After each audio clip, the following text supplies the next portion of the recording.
এই শীতের সন্ধ্যায় hot chocolate, chicken wings, chicken pakora, chicken leg piece, Basanti pulao, chicken কষা, বাসন্তী পোলাও, মাটন কষা এবং নান ও চিকেন তরকার কম্বো খেতে চাও, তাহলে আমার মতন তোমরাও চলে এসো জিভেজল মিনি রেস্টুরেন্ট। আশা করছি আগেকার দুটো ভিডিওতে এখানকার অ্যাম্বিয়েন্স দেখার পর নতুন করে এখানকার অ্যাম্বিয়েন্স নিয়ে আমার আর কিছু বলতে লাগবে না, কিন্তু এখানকার খাবার নিয়ে তো বলতেই লাগবে। তাই আমরা প্রথমেই নিয়ে নিলাম হট চকলেট, যেটা মুখে পড়তেই মুখ থেকে একটা আলাদা রকমের হাসি বেরিয়ে এলো, মানে জাস্ট একটা আলাদাই লেভেলের।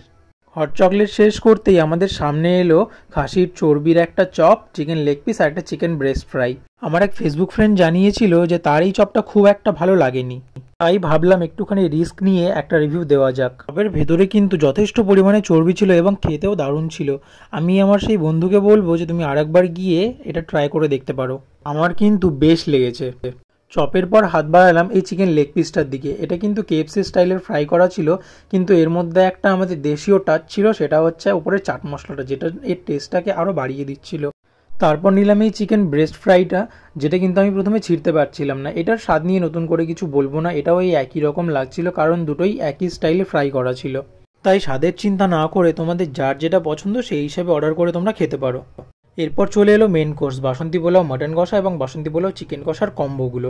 বাসন্তী পোলাও চিকেন কষার কম্বোটা ছিল 100 টাকা এবং মাটন কষার কম্বোটা ছিল 150 টাকা। প্রথমে 1 চামচ বাসন্তী পোলাও শুধু খেয়ে দেখলাম যে টেস্টটা ঠিক কেমন। খেয়ে বুঝতে পারলাম যে একদম বাড়ির মতন টেস্ট।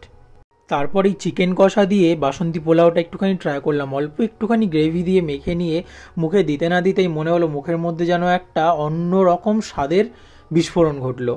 তোমরা গিয়ে নিঃসন্দেহে এই কম্বোটা ট্রাই করতে পারো।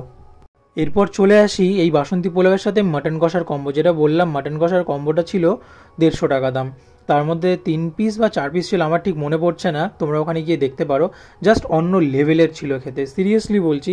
মানে এরম ঘরোয়া টেস্ট, তাও আবার রেস্টুরেন্টে, ঠিক আমরা বাঙালিরা যেমন পছন্দ করি একদমই তেমন। তো এটা কিন্তু একদম মাস্ট ট্রাই একটা আইটেম।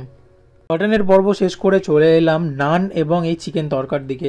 তোমাদের এই নানটা দেখে মনে হতে পারে যে নান এতটা পাতলা কি করে হতে পারে। হ্যাঁ, আমি প্রথমে তাই ভেবেছিলাম, আমি ভেবেছিলাম পরোটা। পরে ওনাদের কাছে শুনে দেখলাম যে ওনারা এটাকে পরোটা স্টাইলেরই বানায় এবং খাওয়ার পরে আমার ঠিক সেরকমই লাগছিল, একদম পরোটা স্টাইলের, এবং তার সাথে আমি নানেরও একটা স্বাদ পাচ্ছিলাম। আর এই চিকেন তরকা নিয়ে কিচ্ছু বলার নেই। আমি ভাবিনি মাটন খাওয়ার পর চিকেন তরকা এতটা ভালো লাগতে পারে, কিন্তু সিরিয়াসলি বলছি তোমরা যদি যাও মাটন কষা বা চিকেন কষা পোলাও না খেলেও এটা কিন্তু তোমরা প্লিজ একবার হলেও ট্রাই করো, জাস্ট অসাধারণ ছিল খেতে। আমাদের সন্ধ্যাবেলার মেনু কার্ডটা আমি দিয়ে দিলাম, তো তোমরাও যাও, গিয়ে ট্রাই করো এবং জানাও কেমন লাগলো। আজকের মতন এটুকুই, দেখা হবে পরের ভিডিওতে। চলো, বাই বাই।